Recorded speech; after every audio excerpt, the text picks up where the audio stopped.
Hey, good morning, my friends. It's Hammer. Today is Wednesday, July 3rd, 2024. I, of course, with Originator Success here at the Daily Mortgage Rate Update, the only place on the web where you can join me live at 9:30 a.m. Eastern Time every weekday morning, broadcasting on Facebook and on YouTube. Love having you here. If you're here this morning, say good morning. I'm expecting a bit of a light crowd this morning. If you're watching the replay, don't forget to give me a hashtag replay. Let me know that you were here. Let Facebook or YouTube know that you're here. Don't forget to smash that like button and subscribe. Remember, if you want to sign up for our free email lock advice, www.ratelockadvice.com. Get an email to your inbox each and every weekday morning. Sign up for our text alerts at www.ratetextalerts.com. You can get a reminder that I'm going live if you'd like to join me each and every day, hmmr.io/reminder. Last but not least, check us out at originatorssuccess.com. Although I love helping you to know what's going on with the markets, what we really do here is help you to get loans from Google and social media. Got an awesome team to do that for you. Go ahead and check us out at originatorssuccess.com. So let's say hi to live folks. Who do we got here this morning? Good morning, Mike Morano, Rob Stewart. We've got Mr. Ron Siegel, who says today is National Chocolate Wafer Day, but he might also celebrate National Compliment Your Mirror Day, although I do have a face for radio and a radio show. Good morning, Kyle Mazikas. Great to have you here. Bobby Searson. Hello, Megan Lindberg, Mandy Kangas. Hi, how are you? Great to have both of you here at this morning. Say good. Looks like we've got almost deep stuff. Go into what we got going on this morning. Right now, taking a look at the technicals, mortgage-backed securities are up 8 basis points to start the day. Probably going to get a little bit better than that. Pricing's going to be pretty conservative today, though. It's very unlikely that you see any great pricing today. Generally, it's going to be a lot like what we saw yesterday, even as bonds improve, and they're likely to improve through the day. As traders park money for tomorrow's holiday. Bond market 2 p.m. Eastern time today. So we're probably going to see bonds go ahead and improve. That makes reprice risk very, very low today. Unlike earlier days, it should be very low today. We shouldn't have much that we have to worry about. In fact, let me go ahead and throw that on the screen. Low, low, low, low, low. And get rid of this. All right, so reprice risk on the day is low. The lock advice remains like it is down at the bottom of the screen. If you've got something closing in the next couple of weeks and you're, like if rates go up and it's going to freak you out, then lock those loans. But generally, here was the thing. We saw rates get a little bit worse early in the week. They've recovered a good portion of that, not all of it yet, but a good portion of that. And we will see them improve and pick back up where we lost Friday as well if we get good jobs data on this Friday. So markets close 2 p.m. Eastern time today. I'm sorry, I'm talking in circles. Markets close today 2 p.m. Eastern. Traders basically they're calling it a weekend. Okay. We're going to see a lot of volatility on Friday morning, 8:30 a.m. Eastern time. We're going to get the BLS jobs data. That report is going to cause a lot of volatility, and you're going to see a lot of volatility through the day on Friday.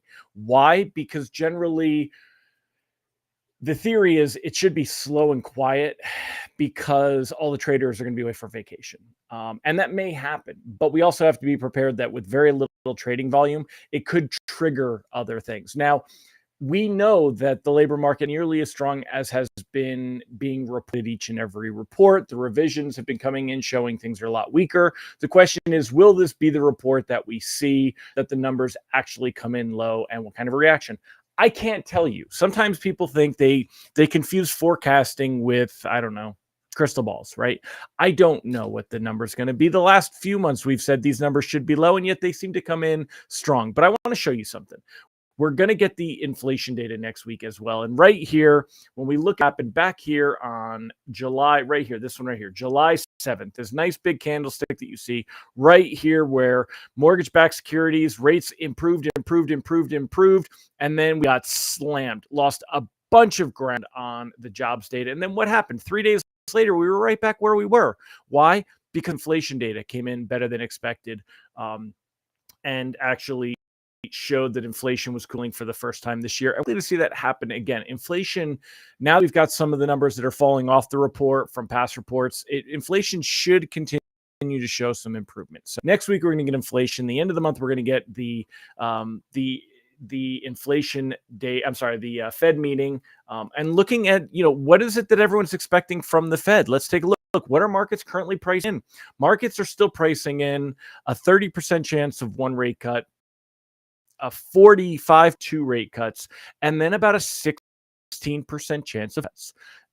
This would be a September, November, December. It's not likely to increase. This is okay. It's unlikely the Fed is going to cut 3 times to end this year. We'll probably see the first rate cut in September, and we'll probably see the next cut in December. So 2 is likely. But right now, 63% expect see a rate cut. 30% they'll be close to a 70, 65, 70% chance that we're going to see at least one rate cut in September. November, expectations over 50% believe that we will still see that one rate cut. Still 20% believe we're going to hold steady. This is going to lose ground. We're going to see. Right now, Powell has been saying, hey, Powell welcomes recent data, but the Fed needs more confidence to cut. Well, they're going to have a really good opportunity to get that this month. A labor market report on Friday that shows weaker jobs data. If you get a CPI report that shows inflation has dropped, and then later in the month, the PCE report, along with a couple of other economic reports that are going to come in, we're going to see a lot more emphasis at that September cut. Again, nobody expects a July cut. We have a meeting at the end of July. A % probability exactly the same as where we're at now.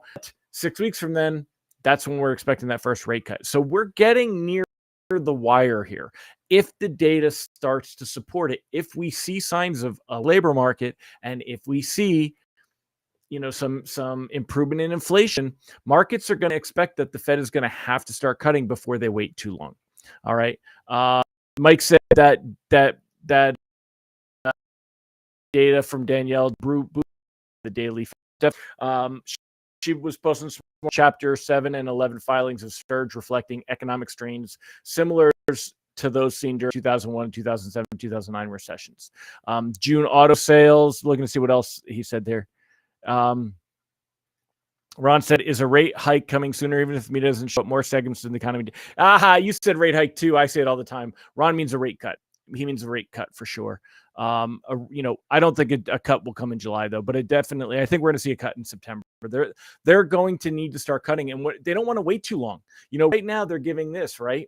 They're saying, oh, hey. But I think what they're trying to do is they're putting out this message because they don't want markets to overreact, which would then cause inflation to start to hop again. If markets get excited, that's going to hurt things, and that's why they're doing that. So good morning to Robert Bashirs, Christopher Sauzer, Max Franks, Mike Morano. Great to see all of you. Mike Love, great to see you, sir. So yeah, I'm looking at the other things. Yeah, it's contagious, dude. I know we said hike for 2 years. That's why. Kelly Cargill, good morning. Deb Dickinson, Angela Walters, Karen Bratton. Great to have all of you here as well. Giddy up, Randy Teakle. I didn't miss you, sir. Mike Tebow, great to have you here. But anyway, that's enough, y'all. I'm going to go ahead and wrap it up. It's the day before. Hopefully y'all have a fantastic, safe, and wonderful 4th of July. Remember, market closes 2 p.m. today. It'll be closed tomorrow. Obviously, there'll be no show. I will do a video on Friday. How could I not? We're going to have that jobs data coming in. We're going to be reacting to it. So the bottom line, if a loan is going to freak out, we could see rates jump a quarter point on Friday if the data comes in surprisingly strong. And it has done that again and again. Even though we say it shouldn't, it has. And that's been a big problem. Again, it's even created some idea that maybe this data is being manipulated. I won't say whether I think it will or, well, I will say I don't think it is, because I don't think they'd be manipulating it properly. I'd hope that they'd be better at manipulating it if they were. But bottom line, have a fantastic holiday. Stay safe. Be careful of cheap Chinese fireworks. If you're setting anything off at home, be extra safe. Remember, accidents every year. People lose fingers and toes. Be very, very careful. That's it. I've got the family coming in myself. They'll all be here today and at the weekend. Tomorrow we're going to a friend's house. The wife will and the kids will hang in the pool, all that stuff. So, all right, my friends, I'm out of here. Hats off. Peace. Love you all. Bye.